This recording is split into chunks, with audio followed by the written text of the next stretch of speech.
Por isso a gente chamou aqui para conversar com a gente o virologista e professor da Universidade Fevale, no Rio Grande do Sul, Fernando Spilk. Muito obrigada pela sua participação conosco aqui no Visão CNN. A gente gostaria de saber então a respeito dessas mutações que estão surgindo. Elas podem provocar uma nova corrida mundial aí atrás de vacinas mais eficazes? Boa tarde.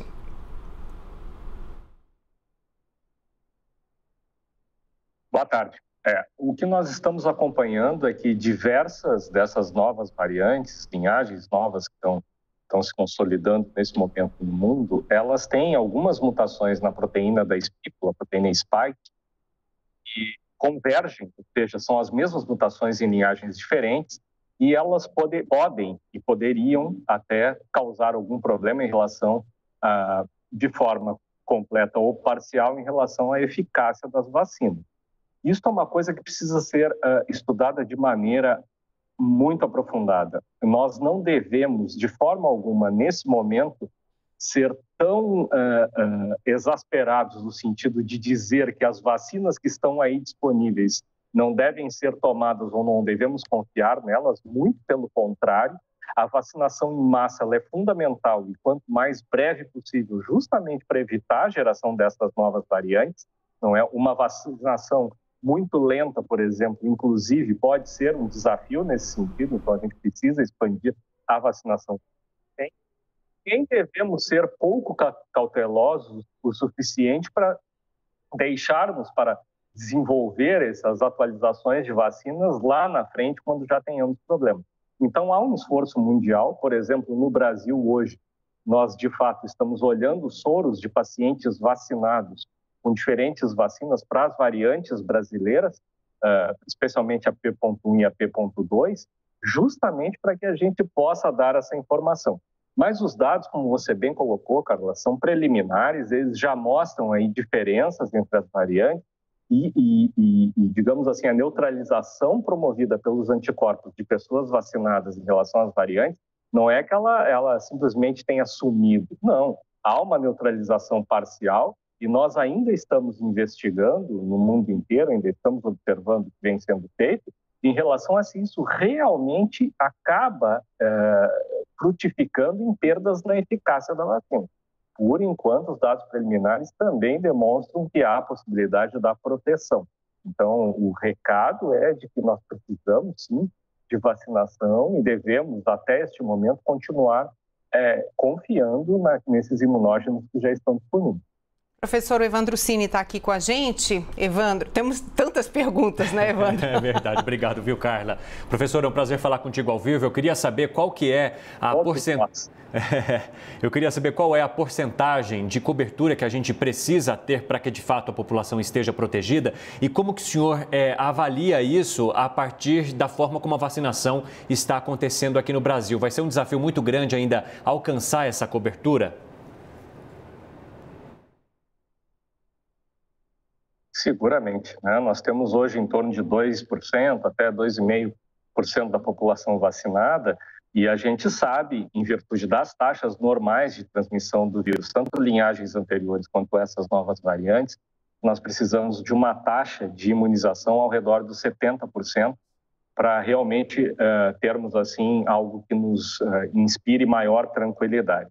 A gente tem visto em outros países que têm servido de exemplo, por exemplo, como é o caso de Israel, e a partir dos 40%, 45%, eles já começaram a ver uma queda na internação hospitalar em idosos. Então, vejam, são números que nos trazem mais ou menos qual é a realidade do tamanho do desafio que ainda temos pela frente, né? A gente vê, inclusive, uma intensificação das campanhas hoje em relação aos profissionais de saúde, maior vacinação de idosos já em relação ao que tínhamos, então vejo até com um certo otimismo, mas nós precisamos realmente, nós ainda temos uma parcela muito grande da população para vacinar e a partir daí realmente vermos assim um efeito muito claro e que nos permita um retorno, digamos assim, mais seguro à plenitude das atividades.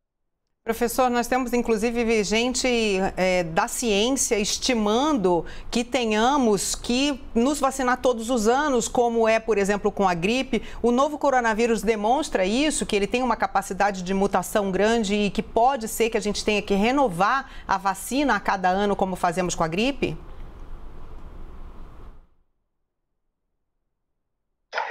Os coronavírus, em geral, dando um pouquinho de aula aqui, eles não têm uma capacidade de mutação tão alta, felizmente, quanto outros vírus de RNA. Mas eles têm nos surpreendido e têm apresentado, nesse último período, como vocês têm visto, uma quantidade de mutações razoável agora nesses últimos 3 meses. Nós estamos observando que eles saíram um pouco do ritmo de mutação que a gente enxergava, por exemplo, na influenza B, nos levava a uma possibilidade, né, de uma troca importante do vírus a cada 3 anos, e estão se aproximando um pouquinho da evolução que a gente enxerga na influenza A, na gripe A, onde a gente tem realmente que rever aí a vacina a cada ano. Então, dentro desse panorama, a gente começa a esperar que sim, que até em virtude da própria durabilidade dos anticorpos contra o coronavírus, que nós historicamente sabemos que às vezes tem a imunidade um pouco de curta duração, muito provavelmente nós teremos de fazer alguma revacinação anual. Eu não acho que será algo que vai durar para sempre. Vai chegar um momento, nos próximos anos, aí, que muito provavelmente nós já vamos ter uma memória, uma capacidade de defesa bastante alta contra esse vírus, e também o que esperamos é que a circulação dele abaixe muito a partir do momento que a gente vai fazendo essas vacinações consecutivas.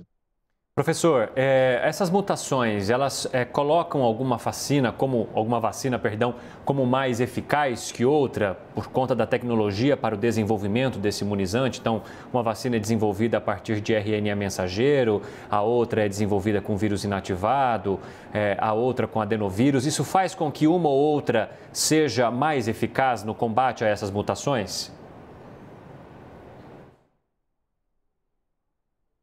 Veja, há vantagens e desvantagens em cada modelo. Por exemplo, as vacinas de RNA, elas podem ter até uma perda momentânea, que nós precisamos investigar em relação à eficácia, mas elas são mais fáceis de atualizar, digamos assim. Vacinas de vírus inteiro, a gente tem a questão da possibilidade de ter ali, no vírus inativado, muito mais epitopos, né, muito mais alvos do sistema imune do que nós temos nessas vacinas de RNA, ou mesmo nas vacinas baseadas em adenovírus. Então, elas trariam essa vantagem. Mas, dependendo do conjunto de mutações que nós observarmos, da própria velocidade da vacinação, como se der, mesmo as vacinas baseadas em vírus inativado, pode ser que a gente precise fazer atualizações ao longo do tempo.